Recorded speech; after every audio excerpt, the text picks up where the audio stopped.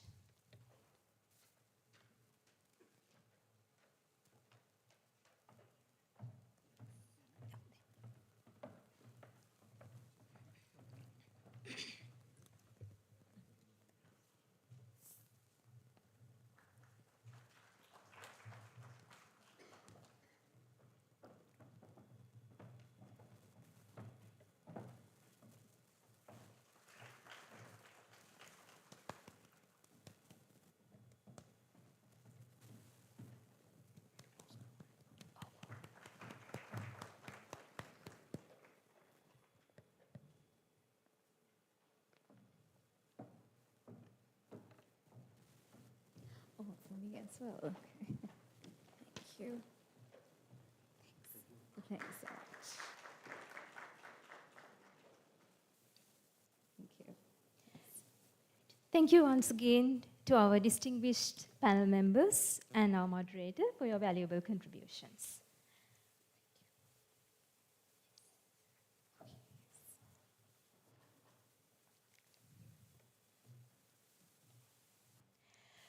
So as we conclude today's event, I now invite Mr. Parakrama Ratnayaka, the Secretary of the UCSC Alumni Association, to deliver the vote of thanks.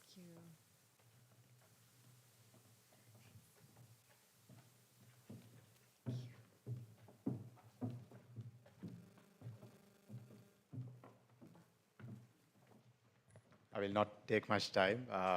Yeah, I felt like, we should have this session every quarter by seeing the interest that we have from the participants and also the details that we discovered through our Deputy Minister, Honorable Secretary, and also through Imal, right? Very insightful, and some of the, I think I can see some headlines going into tomorrow's newspapers, through what being said in the panel. Very insightful. So I would like to extend our heartfelt gratitude to our esteemed panelists. Thank you so much, sir, accepting our invitation and make this event a very successful one. And our wonderful moderator, Anudi. Thank you so much for being a very helpful moderator for us from day one. And all the participants who came here with all the challenges that are around. And Dr. Chamath and Dr. 𝗟𝗘𝗡𝗢𝗧 and all the UCSC staff members for giving us this wonderful venue. ADMTC PDPA team for all the facilities given. And I would like to highlight the fact that we are doing this as an annual event, so we would like to extend our support to the digital ministry to make this as the platform, right? We can get engaged with the industry and the academia every year after the budget, right? To have this conversation going and to make the general public and the industry aware of all the initiatives, good initiatives, and the execution plans that the digital ministry is having. With that note, I would like to invite you all to get into the rooftop where we have refreshments and the networking session arranged. Once again, thank you so much and have a very safe evening. Thank you.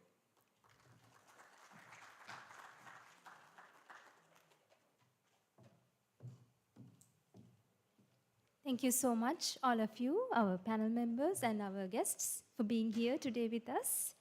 So, just to repeat, so we have refreshments for all of you. It's ready on our rooftop, so you can be there and have a communication among yourselves and continue the conversation in a very relaxing environment. So, signing off, I'm 𝗟𝗢𝗡𝗢𝗧𝗔𝗟, an executive committee member of the UCSC Alumni Association. Have a good night. Innovation is moving fast. AI, data, APIs are everywhere, but complexity grows even faster. 𝗟𝗓𝗡 brings effortless governance, so your teams can move with clarity and speed. Visit 𝗟𝗓𝗡 to see how simple governance